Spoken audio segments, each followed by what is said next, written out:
বিসমিল্লাহির রহমানির রহিম। বন্ধুরা আসসালামু আলাইকুম। আজকে আমি তোমাদের একটা নতুন খাবার রান্না করে দেখাবো। কি সেটা আমি বলছি না, তোমরা দেখে বুঝে নেওয়ার চেষ্টা করো। তো ফার্স্টে আমি কি করেছি, প্রিপারেশনটা আমি বলে দিচ্ছি। আমি দুটো চিকেন এরকম করে কেটে নিয়েছি, কেটে একটু লবণ মেখে ভেজে নিয়েছি। হ্যাঁ, তারপরে কিছু আলু কিউব করে কেটে ভেজে নিয়েছি। তারপরে আমি বেরেস্তা করে নিয়েছি। হ্যাঁ, তারপরে এখানে আমার আছে আমি একটু দই দিয়ে করব চিকেনটা।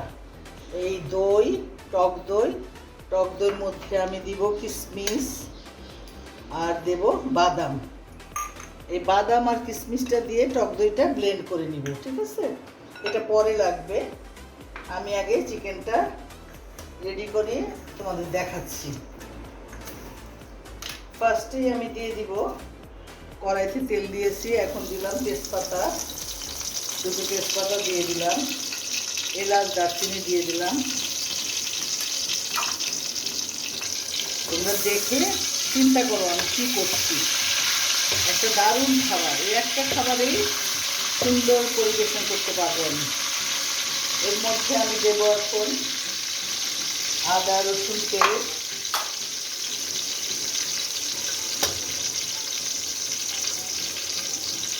2 চামচ আদা রসুন পেস্ট দিব, ঠিক আছে? তারপরে দিচ্ছি আমি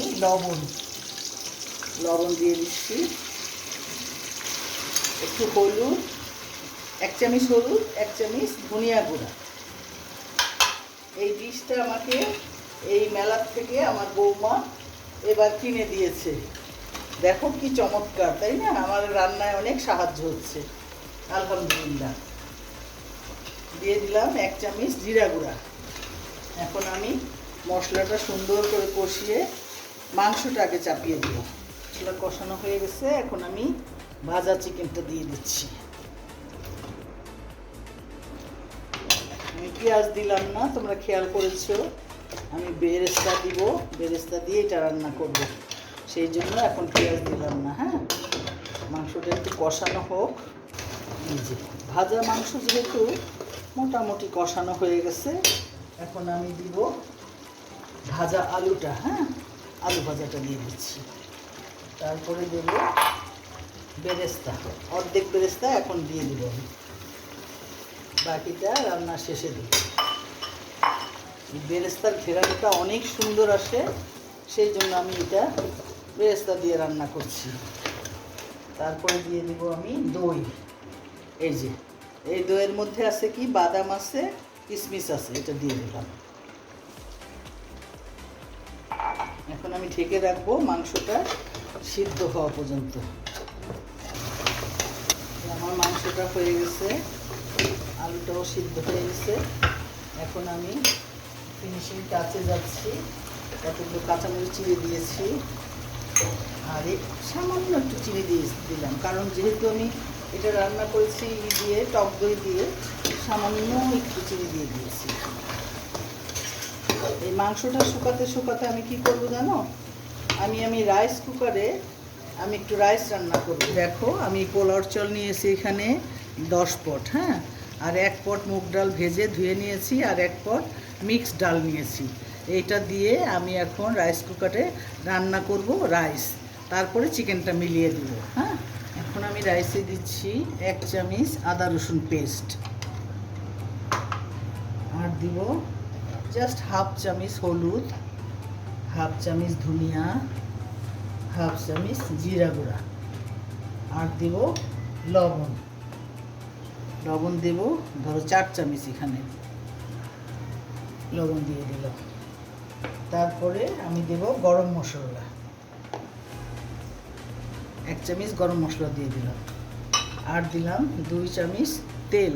আমি লাস্টে ঘি দিয়ে দিব। হ্যাঁ, এখন আমি এটা সুন্দর করে মেখে পানি দিব। এখানে আমার যে 11 পট হয়েছে, আমি 1 পট বেশি দিব। হ্যাঁ, 12 পট পানি দিব। এটা আমার হাতে সুন্দর করে মাখাতে হবে। মাখানোটা যত সুন্দর হবে আমার রান্নাটা আজকে তত সুন্দর হবে। এই একটা আইটেমেই তোমাদের আজকে যেটা করছি সেটা দিয়ে তুমি মেহমানদারিও করতে পারো, আনন্দ করে খেতেও পারবে, ভালো লাগবে। এটার নাম কি পরে বলবো, হ্যাঁ? তোমরা ভেবে নাও চিকেন দিয়ে রান্না করছি যেহেতু কি হতে পারে। বাস এখন আমি পানি দিয়ে দিচ্ছি।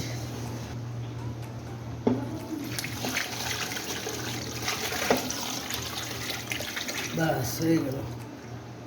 এখন আমি অন করে দিব। এটা হয়ে গেলে আমি চিকেনটা মিশিয়ে ফেলবো। চিকেনটা মেশানো পর্যন্ত তোমরা ভাবতে থাকো এটা আমি কি রান্না করছি, নামটা আমি ওই সময় দিব। হ্যাঁ, তারা ট্রান্সফার করেছি বড় পাতিলে। কেন ট্রান্সফার করেছি দেখো। এখন আমি এখানে দিয়ে দিব আমার এই রাইসটা দেওয়ার পরে মিক্সড হয়ে গেলে হয়ে যাবে আমার আজকের বাসন্তী খিচুড়ি। তোমাদের বলেছিলাম না আজকে একটা আমি নতুন আইটেম করে দেখাবো। এটা হলো আমার বাসন্তী খিচুড়ি। একটু দমে থাকবে।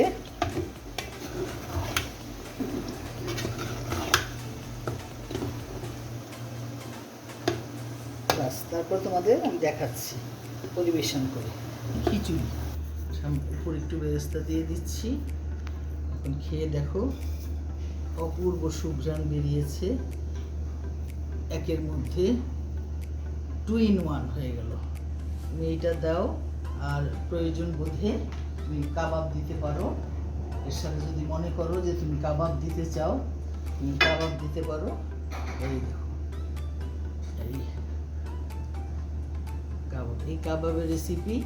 এটা হলো ইঁচড়ের কাবাব। এই রেসিপি আমার চ্যানেলে আছে, তোমরা দেখে নিও। Thank you.